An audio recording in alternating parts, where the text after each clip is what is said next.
इसलिए कहा जाता है सीताराम, राधा कृष्ण। क्यों?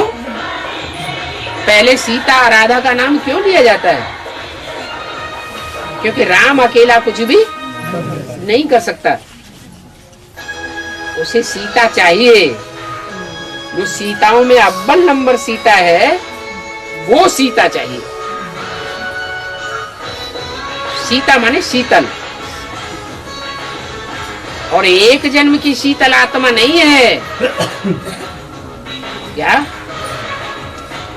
500 करोड़ 700 करोड़ पत्तों में कोई ऐसा पत्ता भी है जो आदि जन्म से लेकर के अंतिम जन्म तक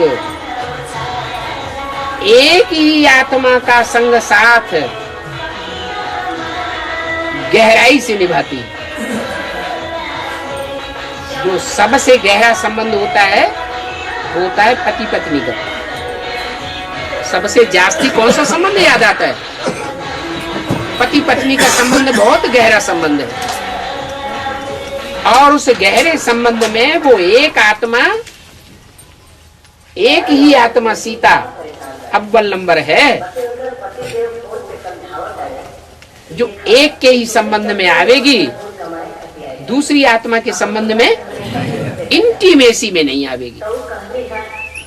इसलिए भक्ति मार्ग में भी गायन है, वरों शंभु न तो रहूं कुंवारी, या तो सन्यासी बन के रहेगी। जो अभी भी पुरुषार्थी जीवन में सन्यासी है या गृहस्थी है? ब्रह्म कुमारियां क्या है? सन्यासी है। या तो वर्ण करूंगी तो एक का ही वर्ण करूंगी। ये संस्कार कहां से भरे? संगम में ये संस्कार भरे। तो ये दोनों जो आत्माएं हैं, उनमें एक आत्मा है ज्ञानी तू आत्मा, जिनके लिए बाबा ने बोला है ज्ञानी तू आत्मा मुझे विशेष प्रिय है। वो है नारायण की आत्मा। नाम क्या दिया? नारायण। नार माने ज्ञान जल, आयन माने घर। जिसका घर कहाँ है? ज्ञान जल में ही सदैव घर है। कब की बात है? सतयुग त्रेता द्वापर कलयुग की बात है या संगम युग की बात है? संगम युग की बात है कि वो आत्मा जब से अपने स्वरूप को पहचानती है, जब से शिव बाप के जीवन कहानी को पहचानती है, तब से लेकर के आदि से लेकर नहीं, जब से पहचान होती है, तीसरा नेत्र खुलता है, तब से लेकर के और संगम युग के अंत तक, माने इस कल्प का अंत होने तक वो अटल निश्चय बुद्धि होकर रहती है। और आत्माओं का निश्चय ज्ञान की कमी होने के कारण कुछ न कुछ नीचे ऊपर होता है। इसलिए बोला हम तम प्रधान मनुष्यों की मत नहीं ले सकते, क्योंकि हमारी बुद्धि में बैठा है हम पुरुषोत्तम संगम युगवासी है। हमने इस सृष्टि पर पुरुषोत्तम को पहचाना है, तो हम तमो प्रधान मनुष्यों की मत कैसे लेंगे? जबकि बेहद का बाप हमको पढ़ाते हैं। बेहद कोई 2, 4, 8, 10, 20, 50, 100, 200 करोड़ को नहीं कहा जाता। क्राइस्ट की आत्मा को कहेंगे 200 करोड़ क्रिश्चियंस उसको फॉलो करते हैं, उनका भी बाप है।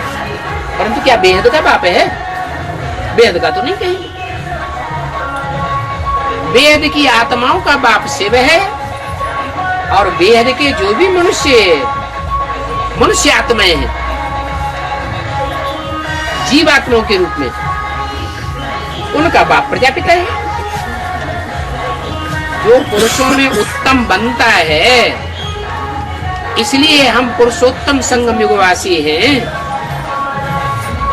और वो ऊंचे ऊंचे बाप हमको पढ़ाते हैं, वही हमको श्रीमत देते हैं। ऐसे नहीं कि कोई बिंदी में से आवाज निकलती है श्रीमत की, नहीं, वो ज्योति बिंदु शिव जो आत्माओं का बाप है, वो मनुष्य सृष्टि के बाप में प्रवेश करके हमको श्रीमत देता है। मनुष्यों की मत तो है भक्ति मार्ग की, और ब्राह्मणों की दुनिया में भी जो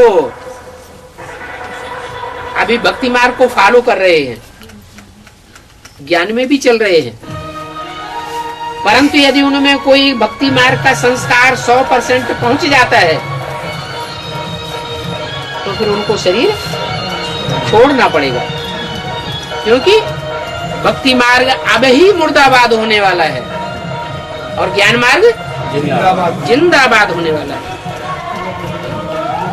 मनुष्यों की बात भक्ति मार्ग की ही कही जाएगी। क्यों? जितने भी 500 करोड़ मनुष्य हैं, उनकी सबकी मत भक्ति मार्ग की क्यों कही जाएगी? है? क्योंकि सबका मन चंचल है, चलायमान है।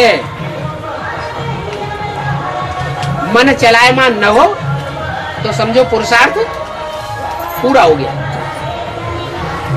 दृष्टि अगर चलायमान न हो, दृष्टि स्थिर हो जाए